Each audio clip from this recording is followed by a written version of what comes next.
Greg Kaur, the Director of OSEP. Thank you, Swati, and good afternoon, everybody. Welcome to our DMS call.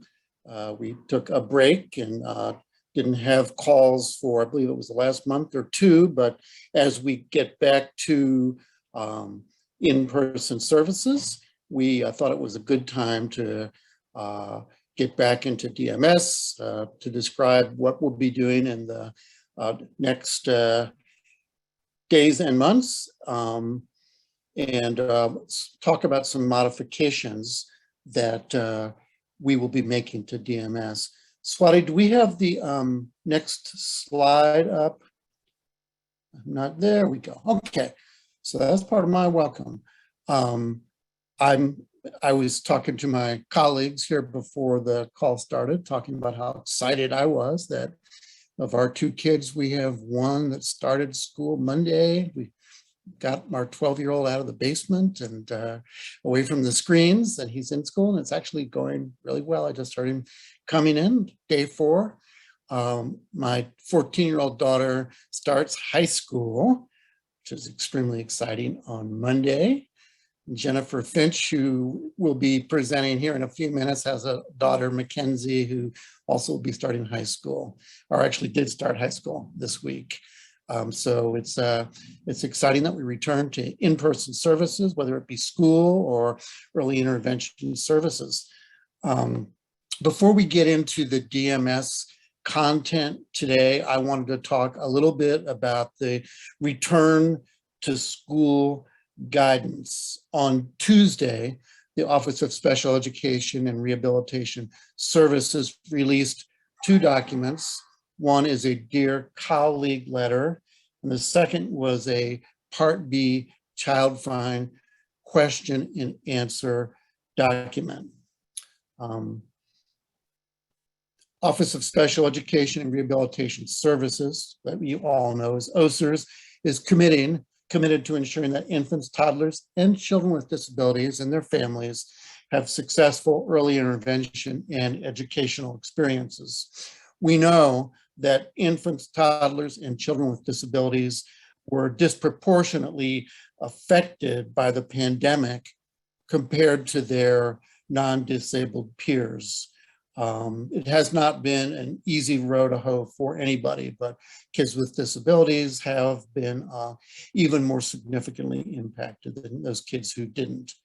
We all know it's essential that these children receive equitable access to high quality early intervention and special education and related services in accordance with IDEA requirements. As a part of the whole department's return to school roadmap, OSERS and the Office of Special Education, where we live, is developing guidance documents to support the full implementation of IDEA by state educational agencies, SEAs, local educational agencies, LEAs, state lead agencies, and early intervention service providers. These documents will focus on ensuring that children with disabilities receive a free, appropriate public education, and that infants and toddlers with disabilities and their families receive early intervention services, regardless of the COVID-19 pandemic or the mode of instruction or delivering services. The department recognizes that some children with disabilities may have chronic health conditions, which may cause parents concern about the return to in-school or in-person instruction. Safely reopening schools and returning to in-person services is extremely important, we know, for families, for the learning and mental health of our young people involved.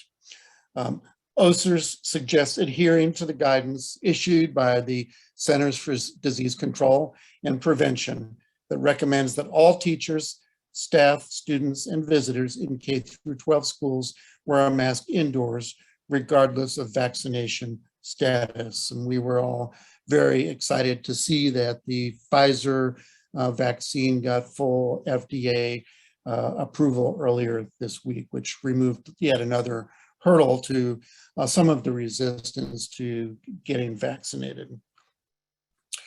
So as I just said, we are at the beginning of releasing a suite of guidance documents that I think you'll find helpful as you return to school or return to in-person services. The first of such documents was the Part B Child Find question and answer document. And we all know that an effective child find system is an ongoing part of a state's responsibility to ensure FAPE is available to all eligible children. The Q&A on Part B Child Find is the first of a series. It discusses, number one, general child find requirements. Number two, conducting referrals and initial evaluations. And then thirdly, child find considerations that may be specifically related to the COVID-19 pandemic. We now know, as we begin to come out of the pandemic, that there are a number of children who have not registered for school or who have unenrolled from school as a result of the COVID-19 pandemic. In addition, there have been limited opportunities to fully assess each child's strengths and areas of needed support. Given these challenges, SEAs and LEAs should evaluate whether their current child find procedures are sufficiently robust to ensure the appropriate referral and evaluation of children who may have a disability under IDEA. And for those that were previously identified, I think it's important to get a status check to see whether what the current needs and issues are for each of these children. We believe it's really important for SEAs and lead agencies that they focus their general supervisory responsibilities on providing technical assistance and support to both local school districts as well as early intervention providers. This is to mitigate and address the impact of service disruptions on the progress for our infants, toddlers, and children with disabilities, with a particular emphasis on children who've been most impacted by the pandemic. It's also important in order to ensure full implementation of IDEA during the 21-22 school year. The Dear Colleague letter, which despite what the slide says here, I'm not going to read to you because you can read it yourself, does make it clear that the department does not have the authority to waive any IDEA requirements.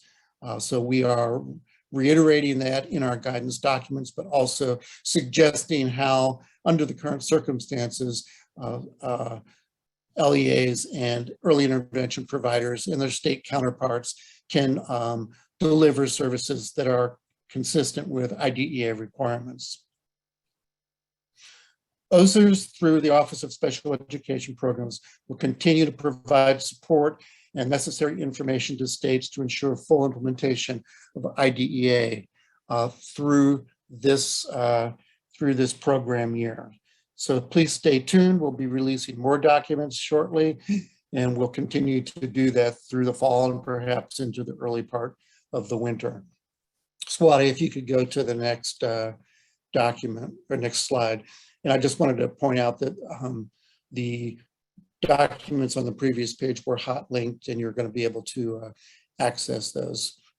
Okay, so I'm going to move then to discussion of the first year of DMS 2.0, and presenting with me today is Kate Moran, who is our super implementation team facilitator, who's been leading us through this process and helping to design our new procedures, and also Jennifer Finch, who's a member of our fiscal team, but also one of our lead members of the DMS implementation team. We launched DMS 2.0 about a year ago, and very quickly ran into very challenging circumstances related to the pandemic, as it became clear that that school year was going to be unlike any other school year that we had ever faced. We want to thank all of our states for your patience, particularly for the cohort 1 states, for your flexibility as we adjusted to the challenging circumstances during that first year. We were able to complete our review of the physical protocols with all of the cohort 1 states. And we'll be resuming our process in October and preparing for review of other components in the coming year. As you know, one of the things we did early in the calendar year is we recognized that what was paramount for states and localities was addressing the issues that were emerging from the pandemic. We issued a number of guidance documents that we hope that you found helpful, and we'll continue to do that through this school year. Next slide, please. This pivot that we went through and a pause in our DMS 2.0 gave us the opportunity to evaluate how the rollout had gone. We talked to states, we had focus groups, spoke to our own staff, to our TA providers, and learned a lot from your input and the experiences that you shared with us. Based on that input, today we'll be announcing some adjustments to the implementation of DMS 2.0. And I want to emphasize that these are adjustments, but that the central tenets of DMS 2.0 that we rolled out last year will remain intact. Benefits of the adjustments include that we will have consistent and high quality DMS monitoring and a more efficient use of both our and state resources. Next slide, please. So the, is this UK? Do you this is, yep, thanks, Greg. Right. I was prepared to just keep on talking. I know, I was waiting. I thought, well, I guess he's gonna.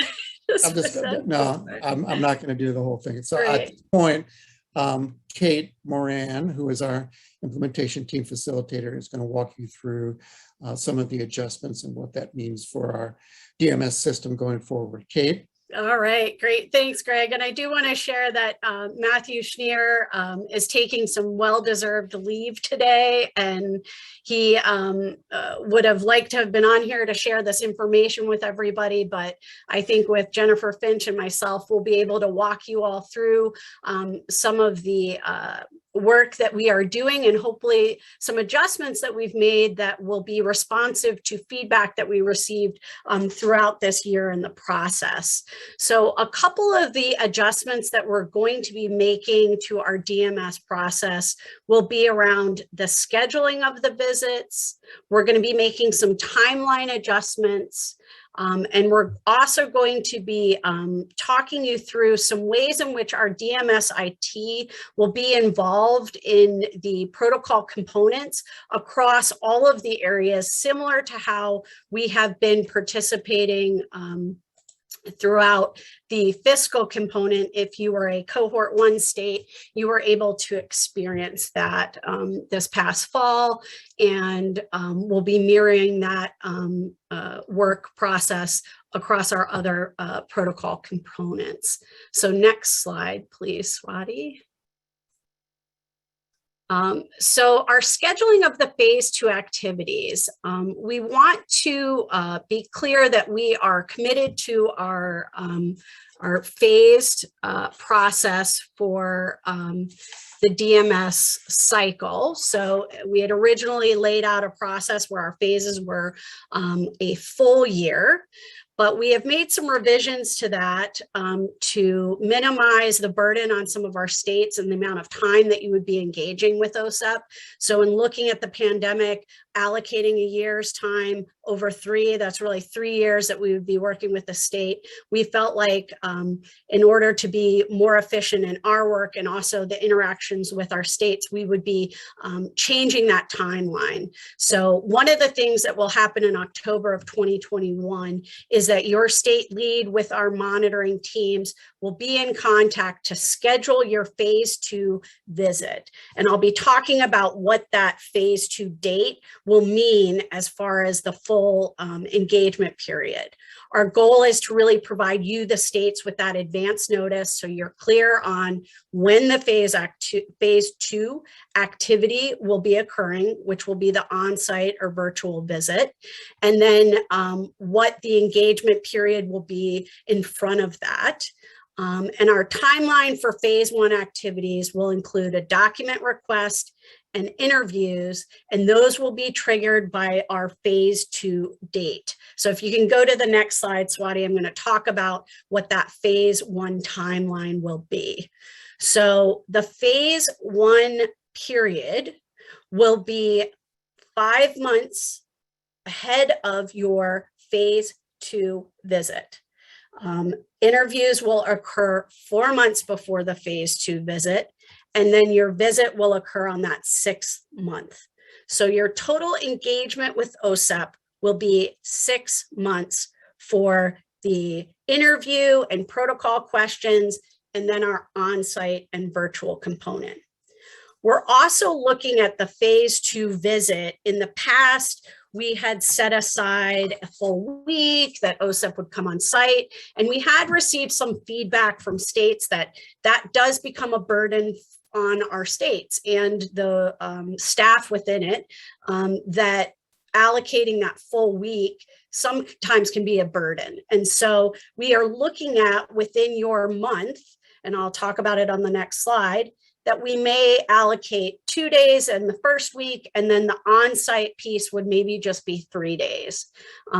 That part of the visit, we're hoping to keep a little bit flexible to meet the needs of you, our states. So if you say to us, no, we'd rather just block out that week, OSEP will accommodate that. Otherwise, we're trying to leave some room. We also feel like, given this pandemic, we're not sure at what point we might be able to actually come on site. We're hoping to. We think that's an important part of our work. We feel like getting on the ground, meeting with you, our staff, and then also talking with stakeholders, that's an important piece of this.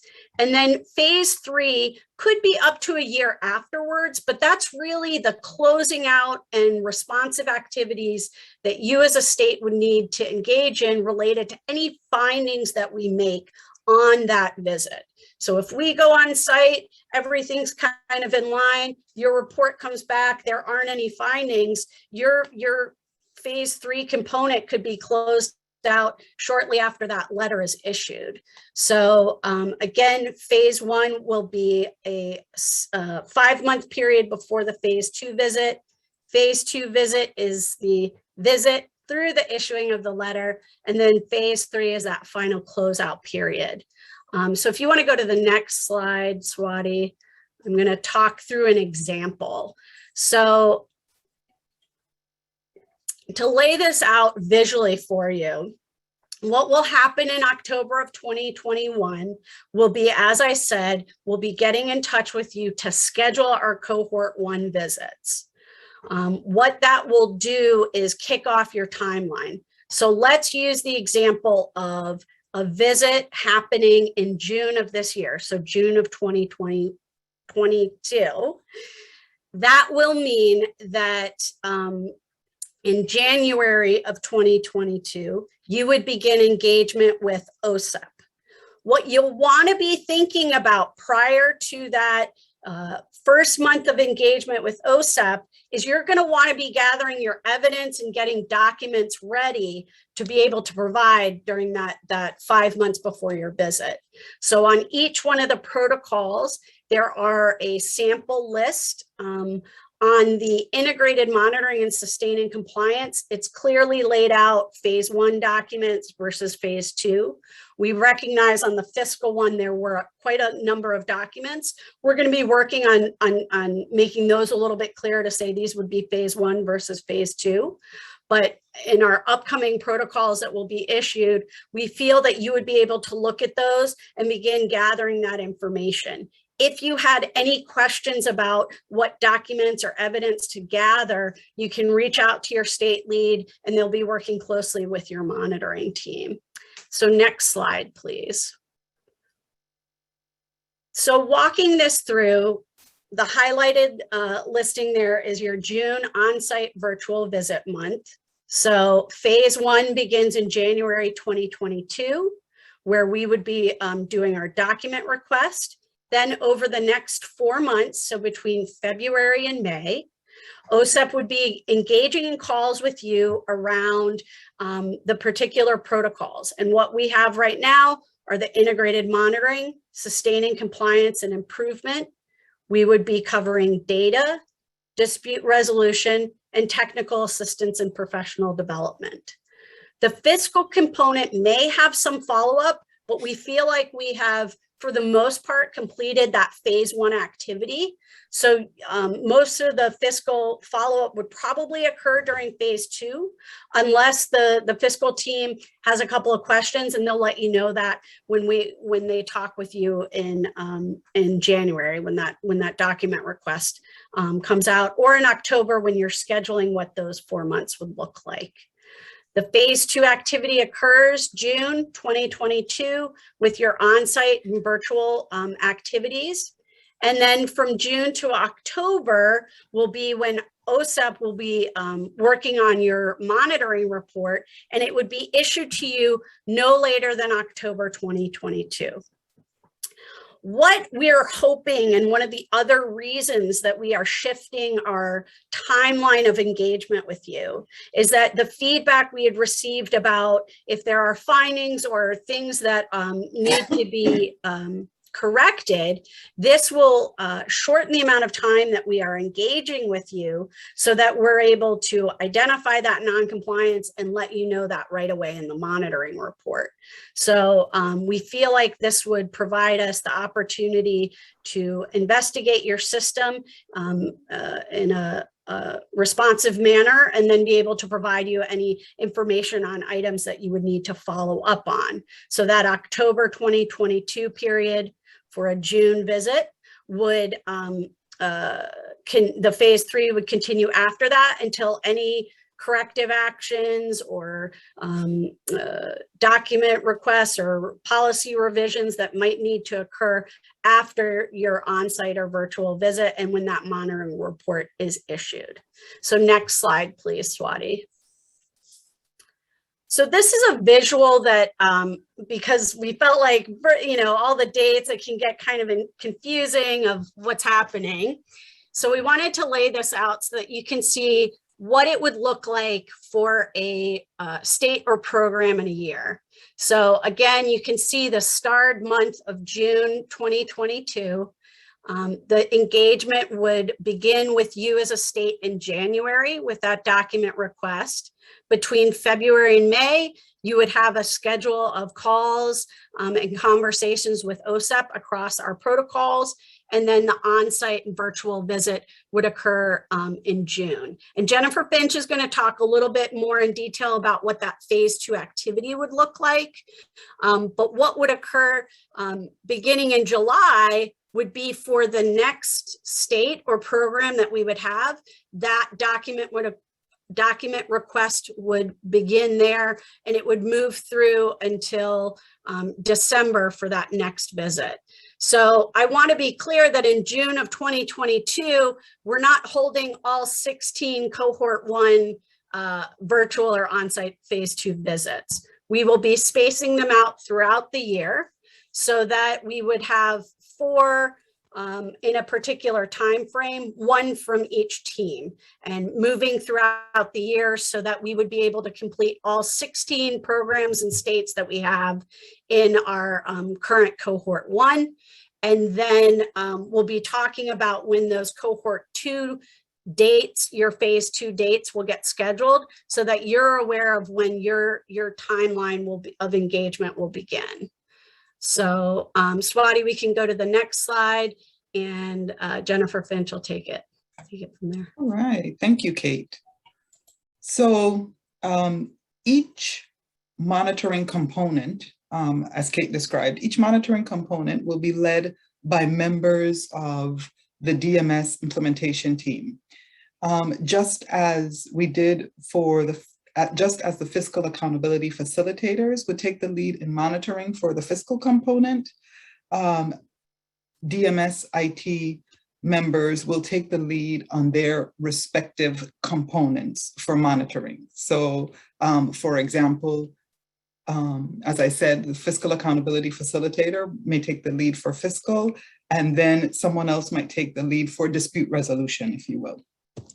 What's important for me to highlight for you on this slide is that your state lead will continue to be active participants in all of the monitoring activities. They will continue to be your first line of contact. They will be our primary vehicles for communication. Our state leads have an intricate working knowledge of your state that is unsurpassed across the division. So they will not be excluded from monitoring activities. Next slide, please. So let's talk about the phase 2 monitoring and what that will look like.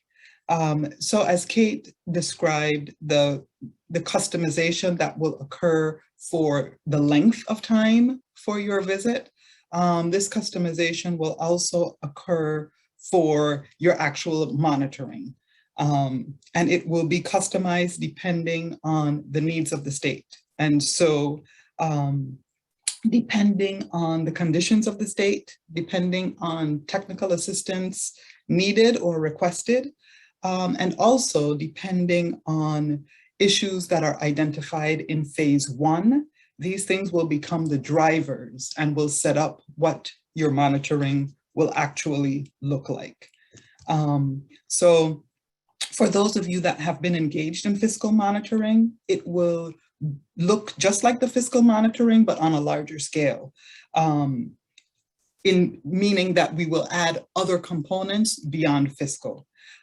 Take, for example, in our fiscal monitoring, we have used, for one state, we've used the LEA allocations protocol, where in another state, we use the LEA allocations protocol and the subrecipient monitoring protocol, and we also deliver technical assistance around excess costs. So that's the customization that will occur, but again, just beyond one component. So the monitoring will vary from state to state. This will not be a one-size-fits-all approach. And we intend to delve deeply into additional areas, and again, determined on a state-by-state basis. Next slide, please.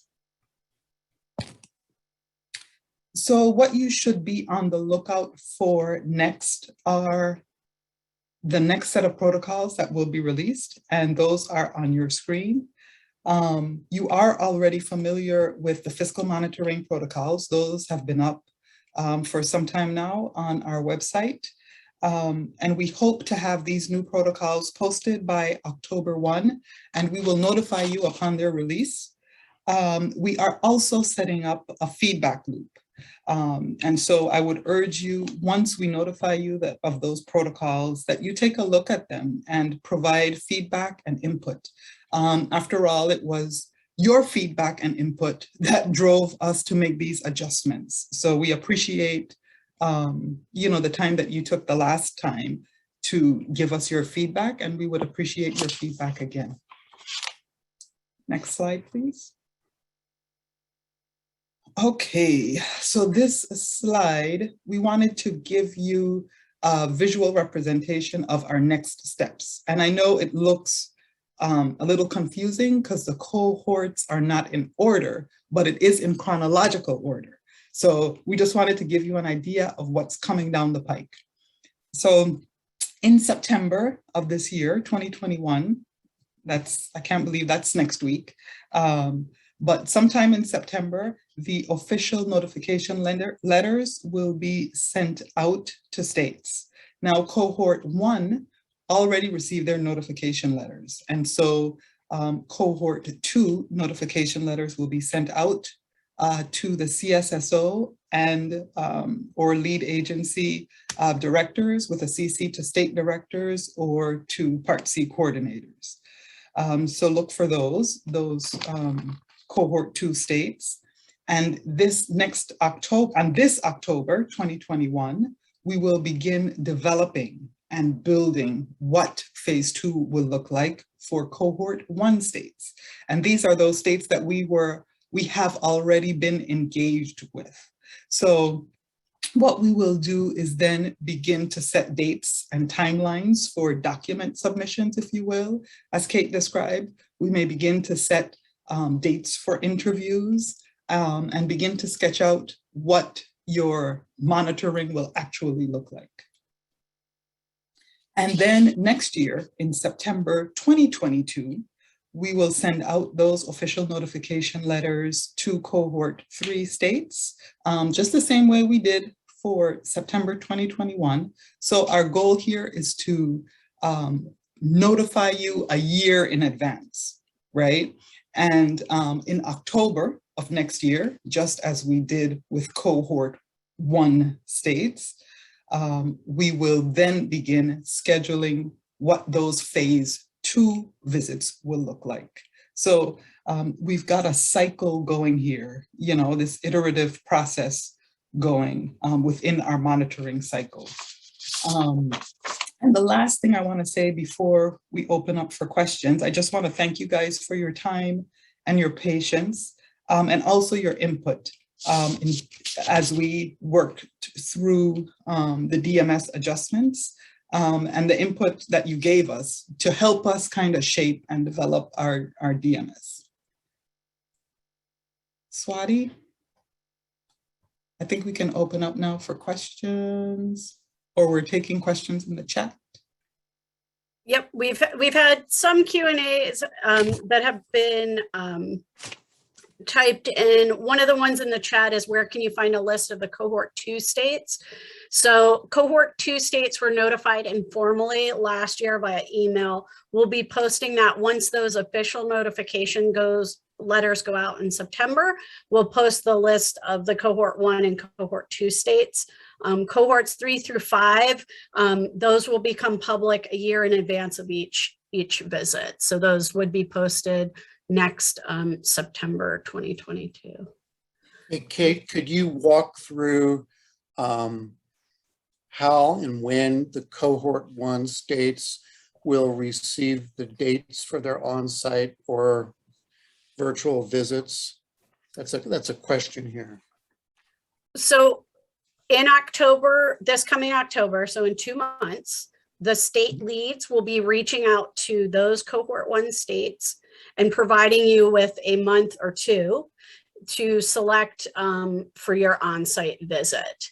Once that month has been established, then your team will work out the specifics of what occurs in that 4-month schedule before your on-site visit, in addition to outlining within your month how the week is gonna, or the days will be spread out or condensed, or however that will get specified. But in October of 2021, you will know the month of your on-site visit, which will then dictate the 6 months ahead of it.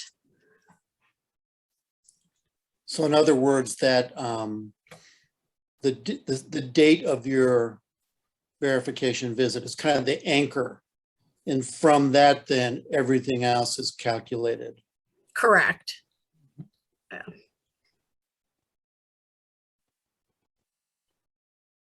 Let's see. I think just some more questions I'm seeing around cohort 2.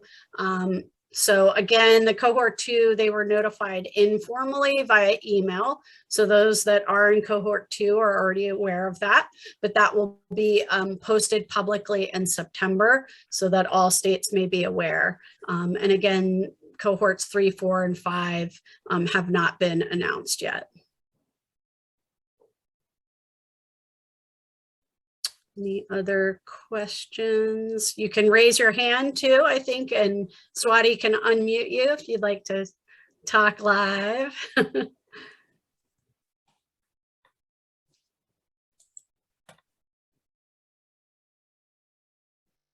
Quiet group today.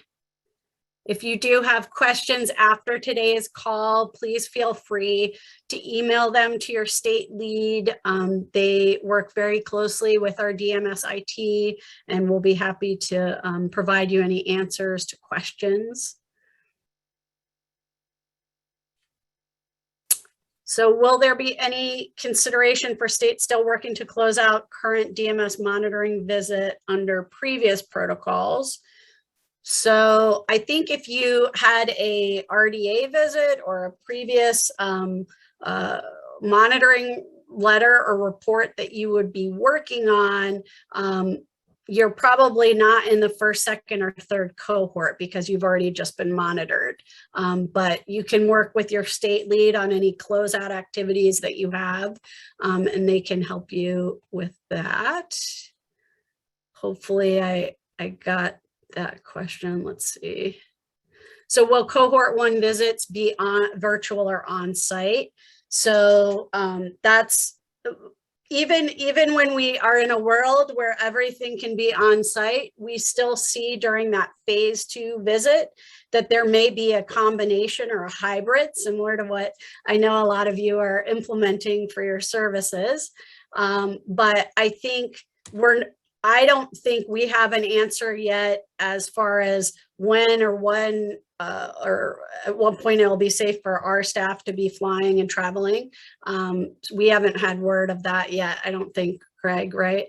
So maybe by June we will be there and we'd be able to go on site, or maybe coming into next fall, we might be able to actually get on site. But I would think at this point, it will be virtual or a combination. And will there be a TA call in September? There will be, I think, 2. There's the national TA call that we do at the beginning of the month that's on MSIP topics and other information. And then the 4th Thursday will be on DMS topics, probably on our other protocols. We'll be walking through those.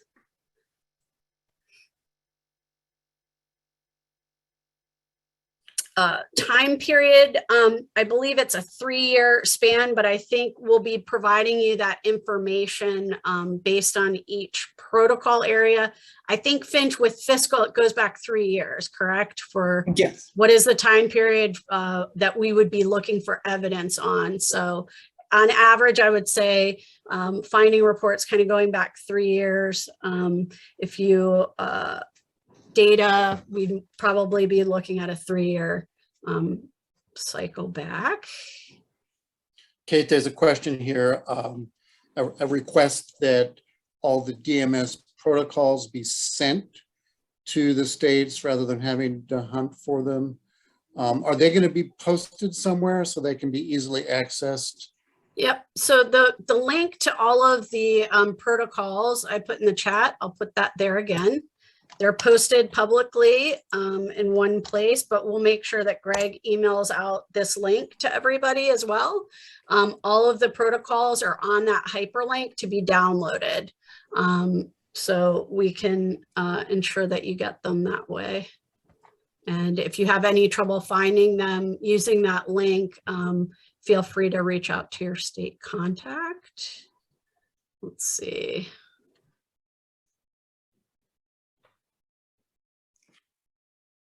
Okay, so you work with a state and whose Part C coordinator has retired.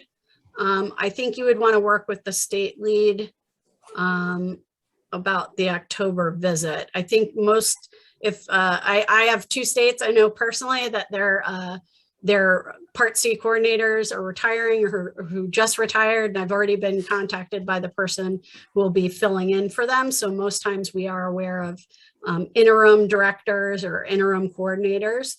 So you can feel free to reach out to the state lead if you have any questions about that. We have a question here from Greta in Kentucky. Okay. She says, just for clarification, documents will be shared during the 5 months prior to the on-site visit, correct? That's correct. Correct, yep. So her real question here is, will non-compliance be shared during or before the visit, or will feedback only occur 4 months following the on-site visit in the form of a report? So our goal, I believe, will be that the majority of that will be communicated through the monitoring report. However, if we identify non-compliance that is clear to us on its face, that will be communicated to you. It could be communicated during that 5 months prior to your on-site visit. In our experience, I think that it takes a little bit of time to both talk with you and review documents. So I would see that information being communicated through the monitoring report related to our fiscal components that we just went through. I think it's taken a little bit of time to even identify some things within that. So I don't think, I'm not going to rule out the possibility that you may be communicated during that 5-month period of noncompliance that's been identified. But I think for the most part, you should expect to hear or understand what we've uncovered in that monitoring report. Greg, anything else? Yeah, I'm thinking that part of what Greta is asking about is there a potential for pre-finding correction? So if through the conversations that OSEP has with states, there is something that's clearly inconsistent, would the state have an opportunity to go ahead and correct that immediately prior to the on-site visit, and prior to getting any formal notification of noncompliance? I see Angela has her hand raised as an ADD if she'd like to add in, but I can. Hi, I was just going to give an example that might be helpful based on previous monitoring activities. I think that the team works very hard to be clear about what the requirement is and what we are looking at in terms of evidence, and are able to communicate when there is evidence that is not necessarily demonstrating compliance with the requirement. But I think, as Kate said, the formal finding requires conversations with our general counsel and further analysis.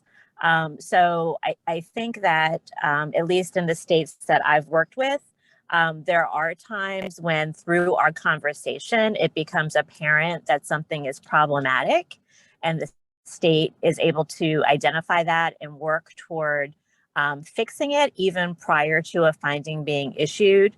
But it is really hard to say. I would agree with Kate, to say that we're going to notify you officially of noncompliance before we have a chance to consult with our general counsel and review all of the evidence. It's hard to say that definitively.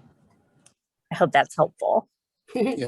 One of the things that we're hoping to accomplish is by releasing these protocols in advance, not just to the states in a particular cohort, but to all states. States can use those as a form of self-assessment. So regardless of which cohort you're in, if you want to take, say the general supervision protocol and use it to assess your own state, you may identify areas where maybe it's not non-compliance, but areas where you could strengthen your system. Or there may be some areas that are not completely consistent with IDEA, and the state can take action to go ahead and correct those prior to OSEP even coming on site. So one of the questions that is in line with this a little bit about, can you provide examples of risk assessments and or risk factors that increase the potential of non-compliance within a Part C state and local system? And I'll say for both Part C or Part B programs, within the protocols, you'll see one of the sections within the protocol that says areas or issues for follow-up. So those areas are based on the general information that we lay out about a particular area that we're evaluating. And I think it would be important to look at both possible follow-up questions as you're evaluating your system. And if you see something in the area or issues for follow-up, they would be a good starting place to evaluate your system if something within that you don't have, because it'll list out, the state doesn't have a monitoring system for identifying findings of non-compliance for its LEAs. So that might be something that you would probably want to get in place prior to us coming on site. So I guess as far as examples, I would guide folks to kind of really look at the protocols and walk through the information within it, because they're laid out in a way that will provide you general information about what OSEP is looking at, follow-up questions for yourself as you're evaluating, and then any areas or issues for follow-up that you're going to want to look at, ask OSEP about, things like that. Kate, if I may, Yep. One of the things that we strive for with our monitoring, and we have done this in our fiscal monitoring, is our letters, our monitoring letters, and our findings should not be a surprise to you. You know, there are ways that we talk about issues that are in your state. Once we identify issues, we may say it's suspected non-compliance, it's an area of concern. But one of the things to remember, as Greg said, you know, identifying non-compliance is not determined by one person. You know, we do go through a process, but you will be aware that this is an area of concern. So I don't want a takeaway to be that this is a gotcha game, because it's definitely not. You will not be surprised by findings or issues that arise in your monitoring letter. And there is a question about, is the monitoring visit limited to SEA, or does the visit include LEAs? One of the components of the phase 2 activity will be involvement of stakeholders. The virtual arena, if you will hopefully allow us to cast a little bit of a wider net in our activities of including perhaps participants across the state, but we'll be providing more information about what those activities will be. Those would be for both the Part C programs, EIS providers, parent groups, things like that, so that we would be including that information in our triangulation of information that all goes into our monitoring reports. Let's see, other questions? Let's see.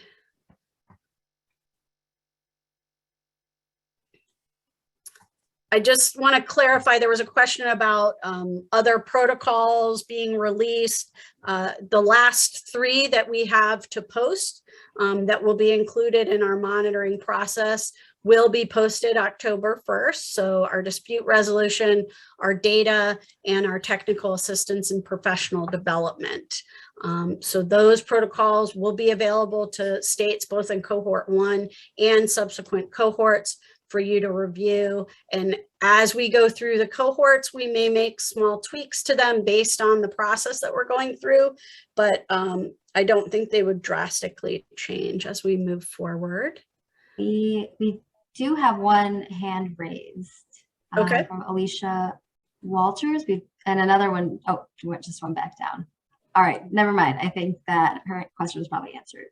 Okay. Did Alicia want to say anything? She's on the team, so. I think so. Oh, she said no in the chat. Okay. Greta, I think we'll reach out to you related to specifically how the LEA component would look and which funded centers and things like that might be involved. So we'll share that definitely on a national call, what those activities will look like for that phase 2 engagement for sure. Let's see. I know that there was some questions about which years to look at. I think based on when your phase 2 visit is, that we'll work with your state lead and you as the state to identify what that 3-year period is. I don't want to say it's 18, 19, 19, 20, 20, 21, because it's all going to be based on when your visit is, right? So some of the visits may be in 2022, some may actually be in 2023 for this particular cohort that we're engaged in. And each subsequent cohort will be different. So we can't block out the time, but you'll know in October of whatever cohort you're in, what data you need to be looking at based on that visit date. Other questions? These are great questions.